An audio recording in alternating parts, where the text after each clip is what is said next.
Well, good morning. It's good to be with you this morning. Again, as I mentioned yesterday, we're going to be building on the four pillars of a healthy Christian leader. The four pillars that I've developed that I'm going to be focusing on is going to be basically pillar number one is healthy relationships. Pillar number two, biblical financial values. Pillar number three is then biblical spirituality.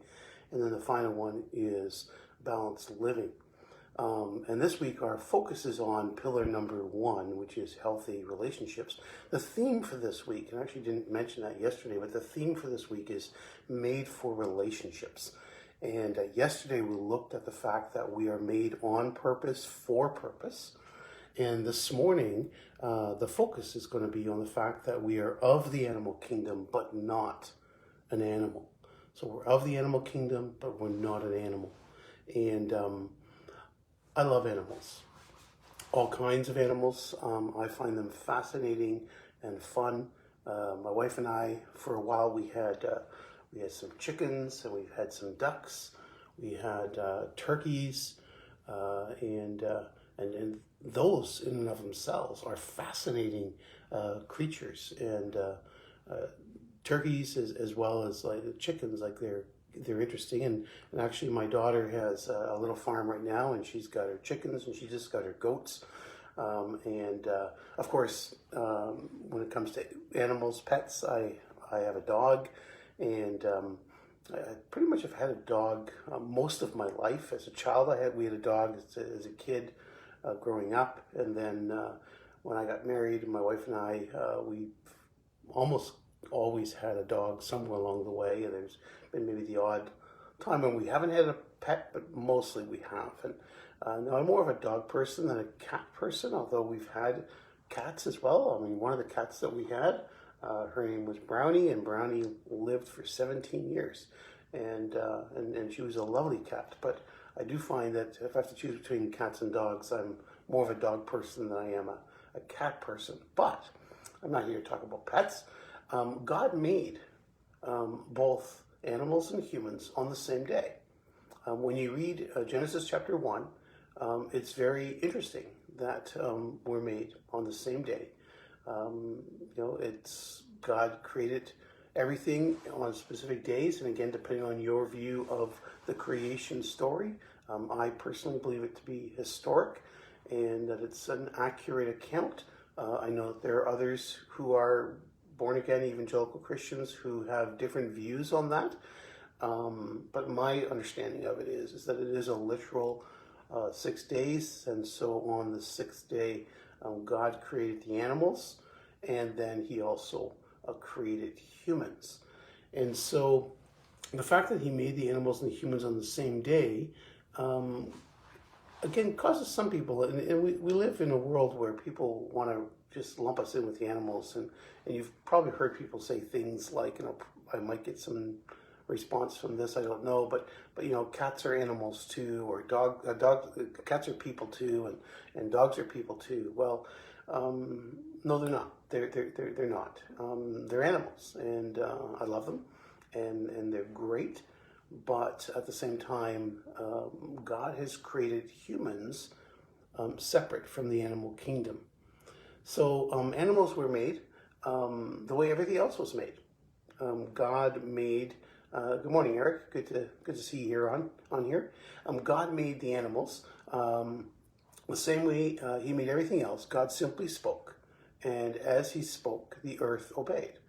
Each day as you read through Genesis 1, God spoke, and then in agreement with what God said, the earth responded, and the things came about, the plants, the separation of the waters, and then of course the birds and the fish, and then finally the animals. God spoke. But when it comes to man, God gets more involved, and God actually gets his hands dirty. And you find that in Genesis chapter 2. And I know this, Genesis 1 and Genesis chapter 2, and then that's one of the reasons why some people say, well, I don't think it was an accurate account because there seems to be some contradictions. whenever you come to contradictions in the Bible, and this is a little side note here for you, but I often will refer to the bumblebee, because apparently the bumblebee cannot fly. But then scientists did a study on the bumblebee, because obviously it does fly, and its wings are too small for it to fly. But they did a study and they figured out why the bumblebee can fly, and it was puzzling. Well, anytime I come across an apparent contradiction in Scripture, I would refer to it as the bumblebee. And the reality is that we need to just really hunker down and study. And what we find is that there is no contradiction. And so, anyways, in Genesis chapter 2, back to our theme for today, Genesis chapter 2, God formed man out of dust. And that is significant, that God formed man out of dust.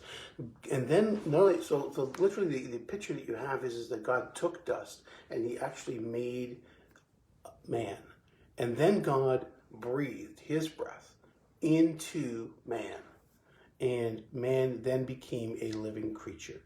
You see, and that's very different from all the animals, because the animals just simply came up out of the ground living. Man was formed, and man was dust.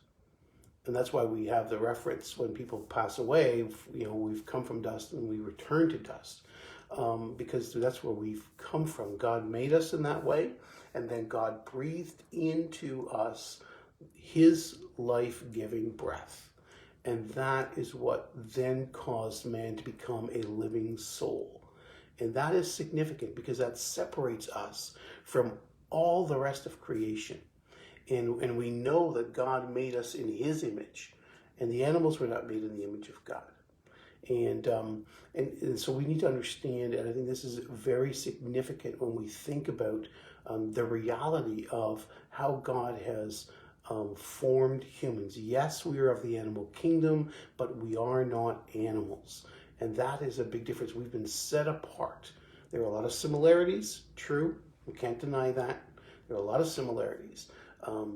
We know that we did not come from monkeys, although I've said to many kids, some of you look like you may have come from a monkey, the way you behave and the fact that you can't sit still and all of that kind of stuff. But no, we did not come from animals. We were a specific creation of God, by God, for purpose, as we talked about yesterday. And we see that here in this part of the creation story, because God himself, getting his hands dirty, made us and then breathed into us his life breath, so that we would become a living creature, a living soul. So today, as you go about your day, I just want to ask you to remember that you are of the animal kingdom, but you are not an animal. And then may we live as humans for purpose. May we live as humans for purpose. May the Lord bless you and have a great day.